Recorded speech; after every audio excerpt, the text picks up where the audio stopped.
The educated idiot नेपालमा हजुरहरू सबैलाई स्वागत छ। आज हामी एक महत्त्वपूर्ण र विवादास्पद विषयमा छलफल गर्दै छौं। India the big brother or the big bully in South Asia. भूकम्प पीडितको उद्धारमा भारतीय मिडियाले व्यवधान खडा गरेको तथा मानवीय संवेदना ख्याल नगरी घटनालाई बढाई चढाई गरेको भन्दै टिभी न्यूज च्यानलहरूको तीव्र आलोचना सुरु भएको। वर्ल्ड लिडर बन्ने आकांक्षाको भारत आफ्नो छिमेकीको अवलोकनमा छ, तर यसको प्रभाव रिजनमा घट्दै गएको विश्वास गर्न सकिन्छ। The SAARC foreign ministers meeting, which was planned to be held on the sidelines of the UN General Assembly session in New York this week, has been cancelled.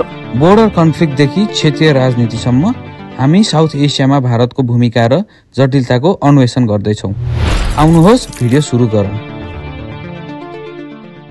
Big changes in the Maldives. India has withdrawn a key transshipment facility granted to Bangladesh. भारतलाई प्राय south एसियामा एक प्रमुख खेलाडीका रूपमा हेरिन्छ, तर हालका घटनाक्रमले परिवर्तनको संकेत गर्दैछन्। भारतको प्रभावलाई प्राय दुई दृष्टिकोणबाट हेरिन्छ, एक स्थिरता ल्याउने शक्ति वा एक एग्रेसिभ बुलीका रूपमा। चीन र पाकिस्तान जस्ता देशहरूले आफ्नो इन्फ्लुएन्स बनाउँदैछन् र भारतको हेजेमोनीलाई चुनौती दिँदैछन्। भारतले आफूलाई विश्व समूहको वैश्विक नेता बनाउँदै गर्दा आफ्नो क्षेत्रमा भने प्रभाव गुमाउँदैछ।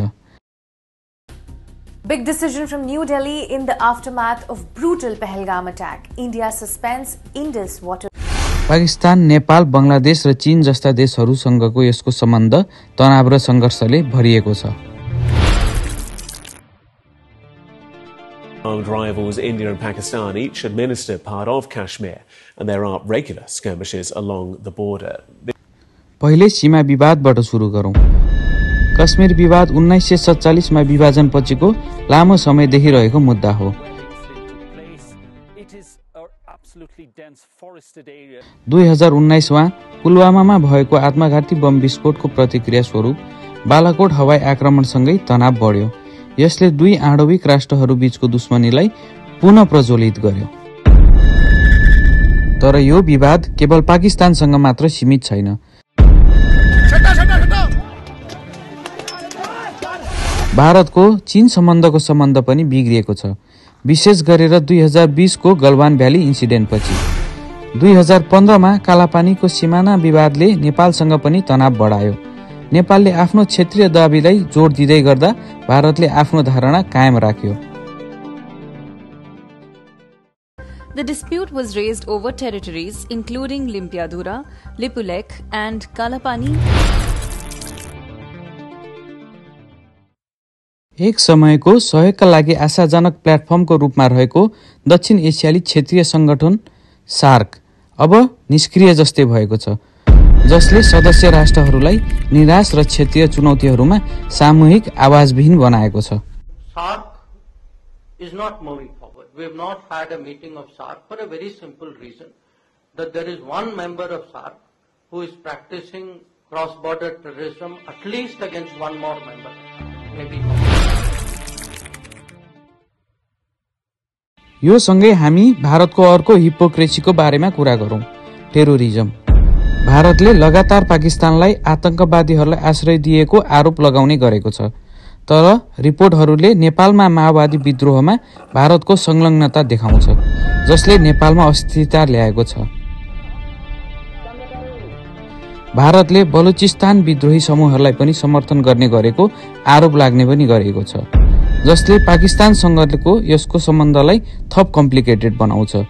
यो दुविधाले रिजनल लेभलमा भारतको यो दोहोरो नैतिकताको बारेमा प्रश्न उठाउँछ। भारतले कसरी आतंकवादको निन्दा गर्न सक्छ जबकि ऊ आफै छिमेकी देशहरूको अस्थिरता ल्याउने गतिविधिमा संलग्न हुन्छ।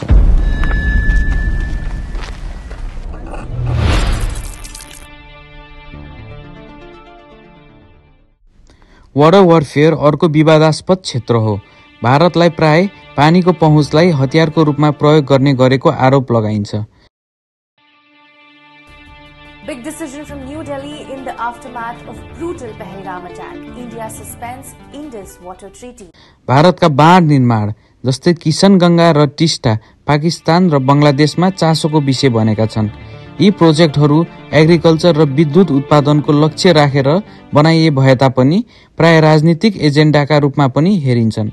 Prime Minister Narendra Modi will visit Jammu and Kashmir for a day-long visit today to inaugurate the 330 megawatt Kishanganga hydropower station. साथै भारतले नेपालका वाटर रिसोर्सेसहरूमा लुट मचाउनका लागि आफ्नो राजनीतिक प्रभाव प्रयोग गर्ने गरेको आरोप लगाइन्छ। Kamala irrigation project was complete. Officials from Nepal and India had a grand ceremony.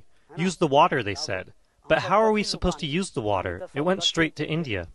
रिपोर्टहरूले देखाउँछ कि भारतले संघर्ष वा राजनीतिक कारण समय समयमा पानीको प्रवाहलाई रोक्ने गरेको छ, जसले क्षेत्रीय सम्बन्धलाई थप जटिल बनाउँछ। यस जटिल कथाको अर्को जटिलता थप्ने कुरा हो हिन्दू एक्सट्रिमिजमको उभार। भारतको करेन्ट पोलिटिकल सिचुएसनमा धर्मलाई राजनीतिक उपकरणको रूपमा प्रयोग गर्ने गरेको देख्न सकिन्छ। अंतर है, या तो खुद मरने को तैयार रहो या मारने को तैयार रहो, दूसरा कोई विकल्प नहीं है। बांग्लादेश और पाकिस्तान हमारे सामने कब्जाया, उन्होंने राजनीति के द्वारा कब्जाया और महान मोहनदास करमचंद गांधी ने सत्यानाश पेल दिया।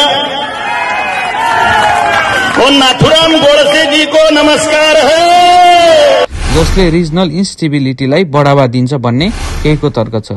हिन्दू एक्सट्रिमिजमको उभारले न केवल भारतभित्रका माइनोरिटी समुदायलाई असर गर्छ, साथै यसले नेपाल, पाकिस्तान र बंगलादेश जस्ता छिमेकी राष्ट्रहरूसँगको सम्बन्धमा पनि प्रभाव पार्दछ।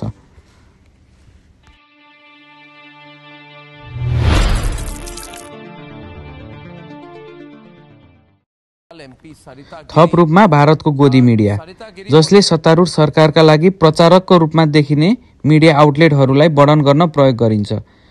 जनताको धारणा निर्माण गर्नमा र प्रोपागान्डा फैलाउनेमा महत्त्वपूर्ण भूमिका खेल्दछन्। भारत विरोधରେ षडयन्त्र गरी फसी जाइछन्ती नेपाल प्रधानमन्त्री केपी शर्मा ओली। यो मिडिया प्रोपागान्डा प्राय विभाजनकारी र घृणा भाषालाई प्रवर्धन गर्दछन्, जसले रिजनल कन्फ्लिक्टलाई अझ बढाउँछ र भारतका कूटनीतिक सम्बन्धलाई थप जटिल बनाउँछ।